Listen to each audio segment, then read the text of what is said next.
play that we dare not mention. Yes. There's a difference of opinions, I think. Yes. Some of it. So I guess you believe. And you I totally believe in the in its reputation for being a cursed play, and he doesn't at all.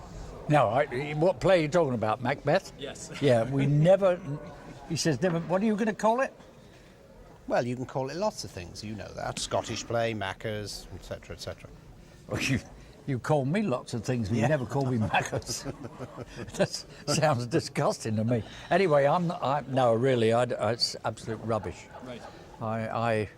I think, as I said to him before, Don Juan is as dangerous a play, and I'm sure there's been as many actors killed in Don Juan as were ever killed or injured in Macbeth, but nobody goes around saying, Don John, you daren't say the Moliere word, my dear.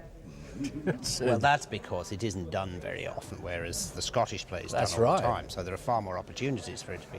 Oh, But there are absolutely. simply too That's many it. events. I mean, it's like you may not sort of logically believe in ghosts, but there are so many attested cases of people having seen them that you have to at least apportion part of your brain to say, well, they might exist. And there are so many accidents that have been recorded in the Scottish play over the years, from, when it was very first done through, and there were lots of them in the 18th century. I mean, even by 1700 or so, it was known to be an unfortunate play that brought misfortune with it. And then, of course, since then, there have been more and more attested cases of it. So I certainly believe it, and I've certainly, logically I don't, but emotionally and imaginatively I do.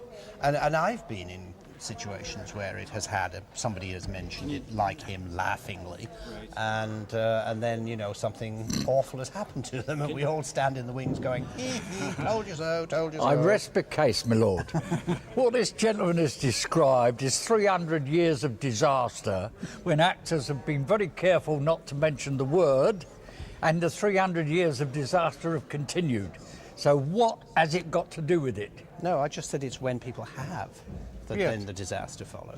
No, I rest my case. I am not a superstitious person, touch wood. Right. And that's all there is to it. Has there anything been in personally in that has happened to you that way? Well, it hasn't happened to me because I am careful enough to avoid, mentioning it. But I've certainly been around cases where it has. I mean, there was that case quite recently in Stratford about 7 or 8 years ago when Joyce Campion, who's a woman of 70-odd summers, was playing the lady in waiting and in a blackout got disoriented and she fell completely off the balcony. And many cases of actors playing the leading role being hurt or having, some terrible disease which prevents them playing it at the last minute. Harry Andrews in Britain, that happened to. Supposedly in the Roman Polanski movie, one of the extras got decapitated. There is a book about it by, I think his name is Dennis Bartholomew's, which, tells the story of, certainly from the mid-18th century on, of all of the disasters that have happened to it, have happened in it or around it. Sarah Siddons, who was the only great Lady M, certainly before Judi Dench, was so terrified by the play that she virtually passed out when she would leave the stage because she felt that it was, the evil was so present and all the rest of it. Scary, eh? Mm-hmm. Oh, that's scary. You'll get it, son. You'll get your comeuppance. I'm here to tell you. It's a bit too late now. Just see if your golf score is as good as it used to be next time you play.